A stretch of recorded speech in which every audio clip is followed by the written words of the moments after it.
Hey guys, Kevin Cleary here with a knife video.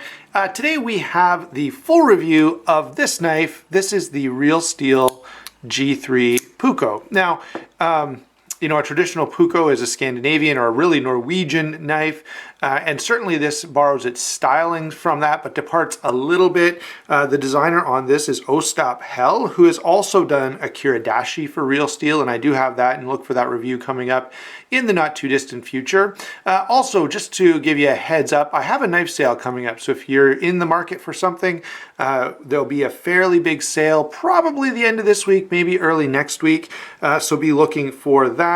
And now finally, let's get to this knife specifically, which many of you have been asking about for a full review. Now, many of you have also been asking where to buy these, and that's an answer I still can't give you. I will say that Knife Center has now got the Megalodons, and just recently, I think the beginning of this week, they got them in stock. So I would anticipate that they will have this knife as well. They seem to carry most of the Real Steel models. So that would be the place to watch if you're really interested in this. On the Canadian side of the border, Warriors and Wonders, I haven't asked them to confirm, but again, they usually carry most of the Real Steel models. I think the price point on this is going to land about $60. So that's a little steep for a stainless steel frame lock. However, I definitely think it's justifiable on this particular stainless steel frame lock, and we'll see why that is as we go through the details on this particular knife. Let's start off with those details on size and weight.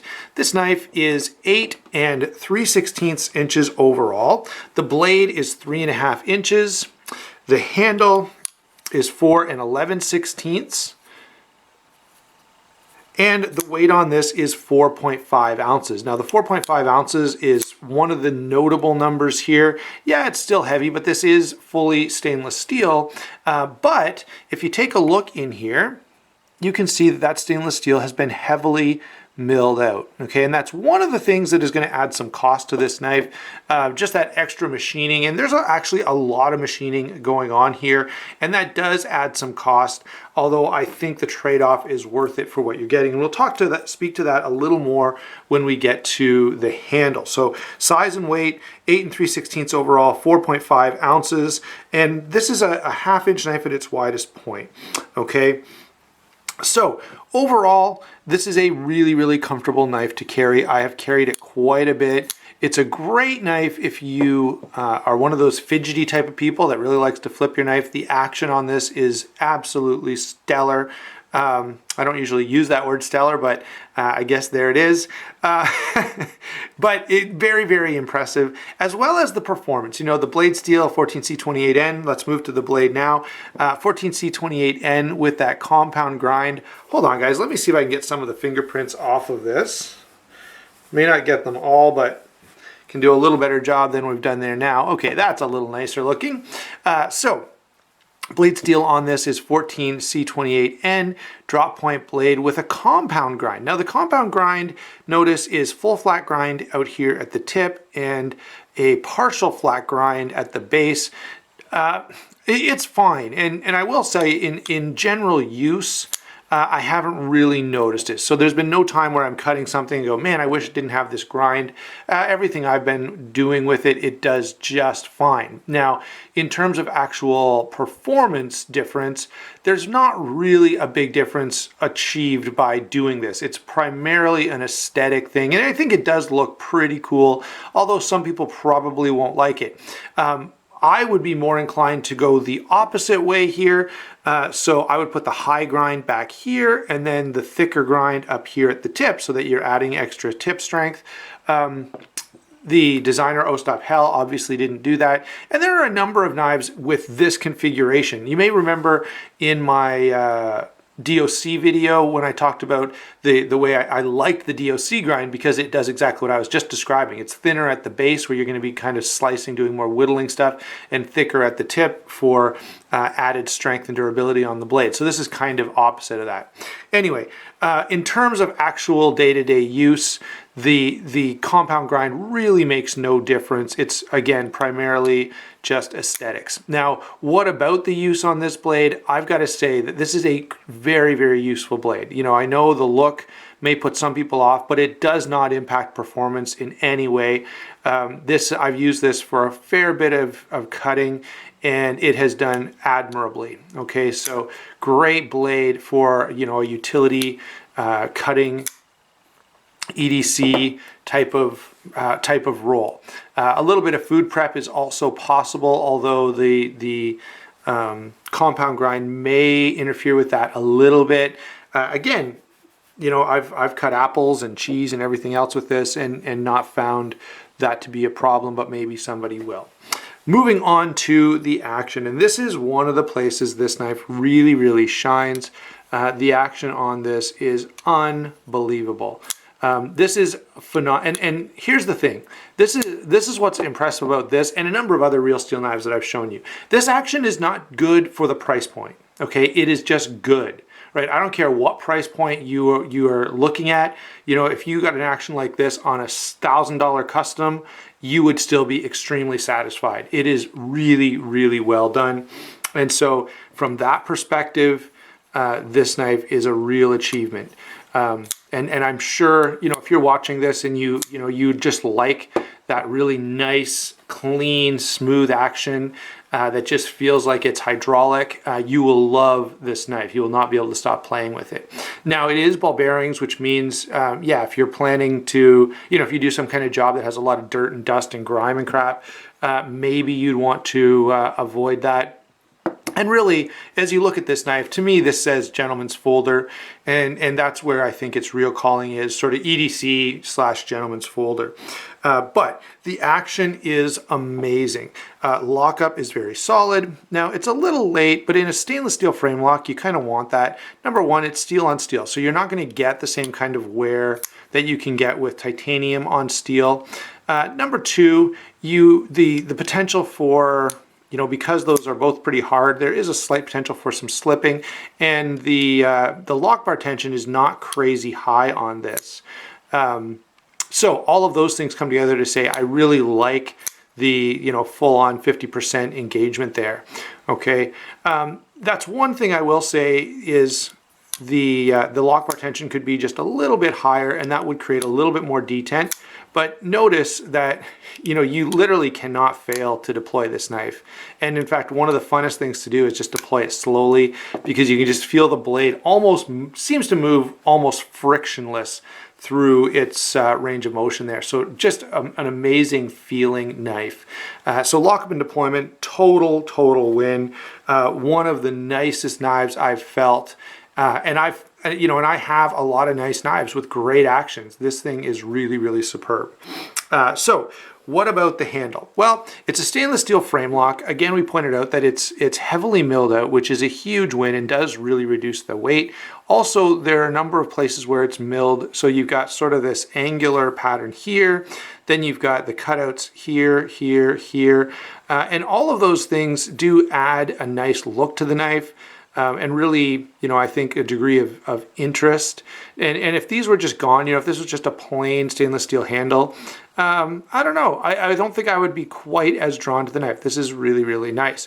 In terms of ergonomics, there's not much texturing anywhere here. And so because of that, it can feel a little slick when you're holding it this way. Now, the jimping on the flipper tab does really lock your finger in, almost a little bit uncomfortably, but not to the point that you feel it over time. So when you're cutting with this, if you're doing a lot of cutting, I didn't develop any like red marks or hot spots or anything when doing that, but it is fairly sharp. The jimping there is quite sharp, so you know you're not going to slide up onto this blade at all. But a little jimping somewhere here would have been appreciated, either on the back spine or here on the back of the handle. That would have been a nice addition. I will say the whole handle is textured. I'm going to try to show you. So there's the back, and the back is just flat and smooth. But if I turn it this way, this is a little hard to see, but there is this texturing throughout the whole thing. It almost feels like a fingerprint. You know, if you feel, you know, the ridges on your finger, it kind of feels like that. It's not extreme, it's not aggressive, but it's certainly enough to give you confidence when you're handling the knife that you're not going to drop it or it's going to slip out of your hands or anything like that. So again, very, very appreciated, and a big improvement over a lot of stainless steel knives. Lots of people, myself included, have complained that sometimes a stainless steel frame can be slippery, especially if it's like a polished finish or a satin finish. This one, not at all. It's very, very well done. So last point, let's talk about construction here before we move on. I really like the 2 points of construction. You've got the matching screws, so this large decorative pivot matched with this nice decorative screw at the back, and that's the only thing holding the knife together. So it's very open, very simple, easy to keep clean, and also, you know, very minimalist in terms of the overall look of the knife. The pocket clip, that nicely blue anodized steel clip, spring clip, works really well. It can be a little tight in, you know, today I'm wearing 511s, and you know how the 511s have that reinforced space on the pocket, and that can make this knife a little bit tight in and out of pocket. Now, if you own 511s and use them all the time, you know that that's often an issue. You know, it's nice to have the reinforced pockets, but then oftentimes knives that are designed for, you know, a typical size jean pocket will be a little tougher going in and out.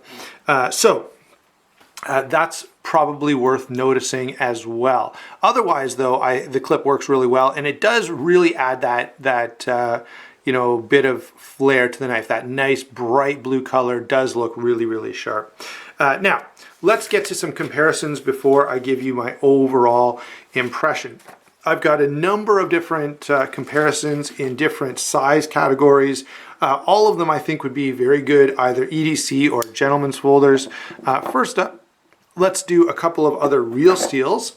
This is the G3, or I mean the E775 Griffin, and this is the H6 Elegance. Both of these are very, very good. As I've said, the action on these two both have bearings, and they're very, very good bearings.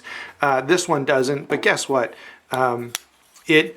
It deploys really, really nicely as well. So big win on the part of Real Steel with all of these. And you know, overall, I've just been very, very impressed by the quality, fit and finish. This guy is going to be a little cheaper, probably around 50 bucks. This guy is around 50 as well, maybe 55. I think I saw it on a couple of websites. So those are other Real Steel options that if you're interested in this, you might find appealing. Let's go ahead and find a couple of other sort of budget frame locks. Here is the Kershaw Dash. And again, I think these will be close in price. This will still be, I'm suspecting, a little bit cheaper. Now, the reality is if you appreciate finely built things, you will definitely want the Puukko over the Dash. If you're just looking for a good EDC knife with a nice blade shape and good action, this is, you know, a great, great option. And it's about the same size and the same weight, which is why I brought this one in. Another knife that I think same size, same weight, similar maybe roll would be the SOG Zoom. This is pretty well the only SOG I like at this point. And it is a really well done blade. There is an S30V version of this out, but this one is fine for me. Now I will say the screw on it stripped almost immediately on me, and I had to cut in a slot so I could adjust the pivot. A couple more here to show you. Let's go with a real budget competitor first of all. This is the Gonzo, I don't know, I'm gonna have to check the number on it there, G753. Pretty well the best Gonzo I have seen to date. You know, and I can't promise you that if you buy one, it'll be exactly like mine. There seems to be a bit of variation in quality control there, but you know, similar styling, similar size, and I could see this appealing to a similar demographic, although at a much, much lower price point. And let's see here, let's do some more conventional comparisons now. So I've got two blades here that again, I think fall into that nearly perfect EDC category. So if you're looking for a knife that, you know, is just really good to have in your pocket, on your person all the time, you know, day in and day out type of stuff.